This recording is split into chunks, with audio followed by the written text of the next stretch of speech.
Alright, what's going on, you guys? Welcome to R.Madrid Hub again. I'm your host, Dr. Jota, and in this video I will deliver some, in my opinion, pretty bad news, because according to this information, Real Madrid is willing to sell Martin Odegaard for the next year, and allegedly Arsenal is the #1 option for the Norwegian player to keep playing soccer. to keep playing for them.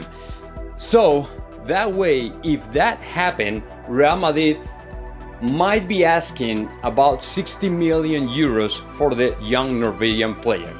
Okay, let me tell you what.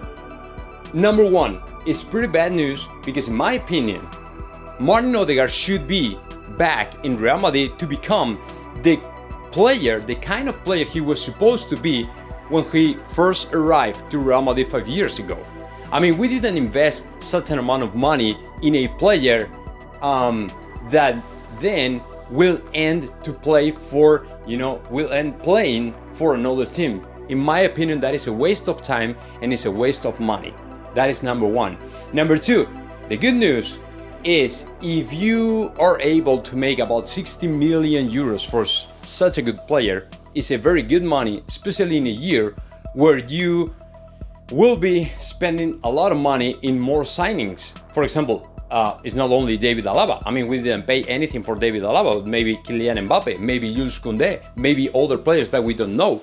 So if you are able to make 70 million euros for Rafa Varane, and then 60 for Odegaard, and then 50 for Eden Hazard, that'd be great. The problem is, it's not just about sell and sell and sell. You have to keep and retain the talent, or the most talented players. And in my opinion, Odegaard was supposed to be the natural replacement for Luka Modric for the midfield. You will never ever find a player like Martin Odegaard. The talent, the vision, the circulation of the ball that he has, in my opinion, there's not very common. It's not very common anywhere. So you have to sit down on the table and reconsider that again, because you will never find another player like Martin Odegaard, who is who is right now more experienced and more talented. And the loan to Arsenal, I think that it was very good for him, and he has found the minutes that he didn't have in Real Madrid. So you have to consider, is that worth or is not?